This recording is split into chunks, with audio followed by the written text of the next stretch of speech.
वक्त में सबसे पहले बात करते हैं चुनाव आयोग के बड़े एक्शन पर। एक्शन में है चुनाव आयोग और जिस तरह से चुनाव आयोग ने कहा था कि free and fair level playing field सभी के लिए, सभी राजनीतिक दलों को मिलना चाहिए और इसके लिए फ्री एंड फेयर इलेक्शंस होने चाहिए, उस पर वो प्रतिबद्ध दिखाई दे रहा है। लोकसभा चुनाव के ऐलान के बाद चुनाव आयोग ने सख्त कदम उठाया है। तो चुनाव आयोग ने सख्त कदम उठाया है। 6 राज्यों में यह कार्रवाई की गई है। चुनाव आयोग ने अपने फैसले में 6 राज्यों के गृह सचिव को हटाने का फैसला लिया है।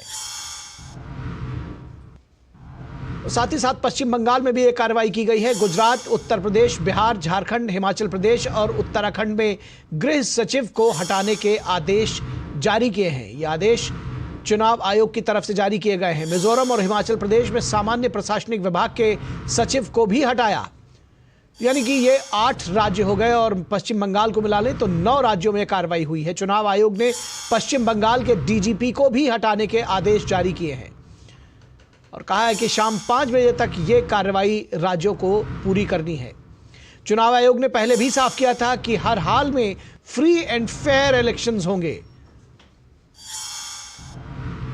तो फ्री एंड फेयर इलेक्शंस कराने के लिए प्रतिबद्ध है चुनाव आयोग। आयोग ने कहा था कि फ्री एंड फेयर इलेक्शन के लिए लेवल प्लेइंग फील्ड देना जरूरी है और सभी को समान अधिकार मिले, सभी राजनीतिक दल किसी के साथ भेदभाव ना हो, यह देखना जरूरी है और उसी के तहत यह कार्रवाई की गई है। सुरक्षा व्यवस्था के पुख्ता इंतजाम के सवाल पर बीजेपी और विपक्ष शासित राज्य शामिल हैं।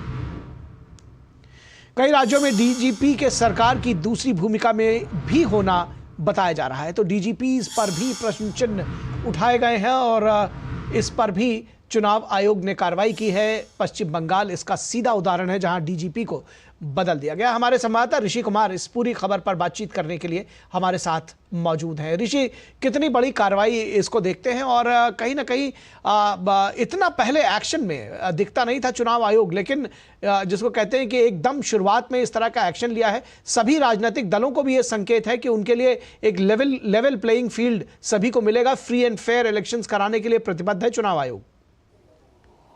बिल्कुल निखिल, जिस तरीके से चुनाव आयोग ने चुनावों की घोषणा के दूसरे दिन चुनाव आचार संहिता के पालन करते हुए जो कार्रवाई की है वो अभूतपूर्व है। चूँकि आमतौर पर ये देखा जाता है कि जब शिकायतें मिलती हैं और चुनाव के दौरान जो प्रक्रियाएं चलती हैं उसके बाद चुनाव आयोग कार्रवाई करता है, लेकिन मुझे लगता है कि इस मामले में चुनाव आयोग के पास पूर्व से ही कुछ इनपुट्स रहे होंगे और इन इनपुट्स के आधार पर चुनाव आयोग ने ये कार्रवाई की है। हम जानते हैं कि पश्चिम बंगाल में जब चुनाव आयोग की टीम वहां पर गई थी तो उन्होंने खासतौर से जो प्रशासनिक अमला है उसको चेतावनी दी थी कि जो आयोग के निर्देश हैं उनका अक्षरशः पालन होना चाहिए और आचार संहिता को पालन करने के लिए और जो भी गाइडलाइंस हैं उनके पालन करने में अगर कोई भी कोताही बरती जाएगी तो सख्त कार्रवाई की जाएगी। इसके अलावा जिस तरीके से गृह सचिव हटाए गए 6 राज्यों के, वो ये बताता है कि आयोग अब ये बिल्कुल देखना नहीं चाहता है कि किसी भी तरीके के उनके आदेश के अनुपालन में अगर कहीं भी कोई कोताही बरतने वाली गुंजाइश भी बचती है तो उसको वो देखे। इस तरीके से हमने एक और चीज़ देखी थी। आयोग ने कहा था कि चुनाव से पहले जो तमाम ट्रांसफ़र और पोस्टिंग की जा रही है आयोग की उस पर नज़र है और आयोग इसकी समीक्षा करेगा कि वो एंड वक्त पर ट्रांसफ़र पोस्टिंग क्यों की गई हैं।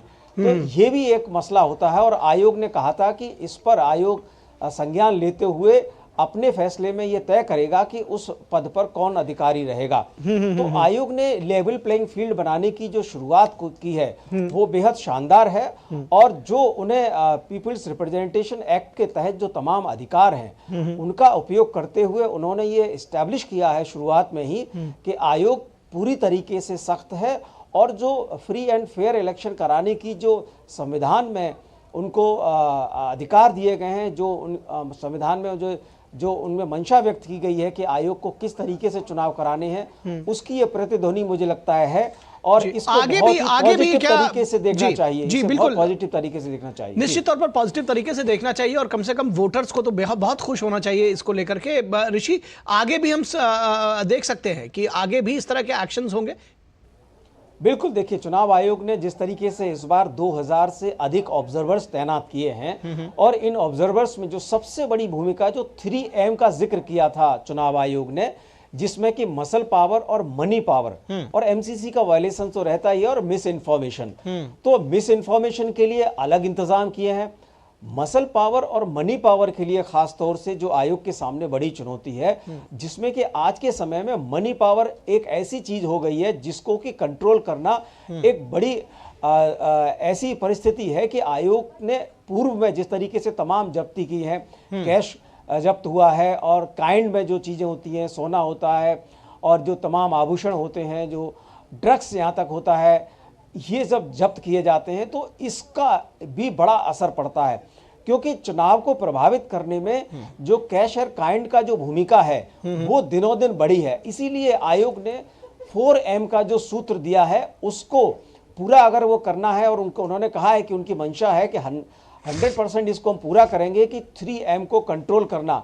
उस कंट्रोल करने के लिए उन्हें अपने पसंद के या ये कहें कि उनके आदेश का पालन करने वाले और ट्रांसपेरेंट अफसर चाहिए, जो कि भारत के लोकतंत्र को मजबूत बनाने के लिए अपनी भूमिका निभाते हुए नजर आए, ना कि किसी का पक्ष लेते हुए नजर आए। तो इस वजह से ये कार्रवाई बेहद महत्वपूर्ण है, और आयोग इस मामले में शुरुआत जो उन्होंने की है उससे लगता है कि अब शुरुआत ऐसी है तो आगे का आगाज क्या होगा इसका अंदाजा लगाया जा सकता है। जी जी, निश्चित तौर पर, और कम से कम वोटर्स के लिए, आम जनता के लिए ये एक अच्छी खबर है कि वो खुलकर स्वतंत्र और निष्पक्ष चुनाव होगा, वो खुलकर अपने मतदान कर सकेंगे। बहुत शुक्रिया इस तमाम बातचीत और जानकारी के लिए ऋषि कुमार। और बढ़ते हैं अगली खबर की तरफ। लोकसभा चुनाव में क्षेत्रीय दलों का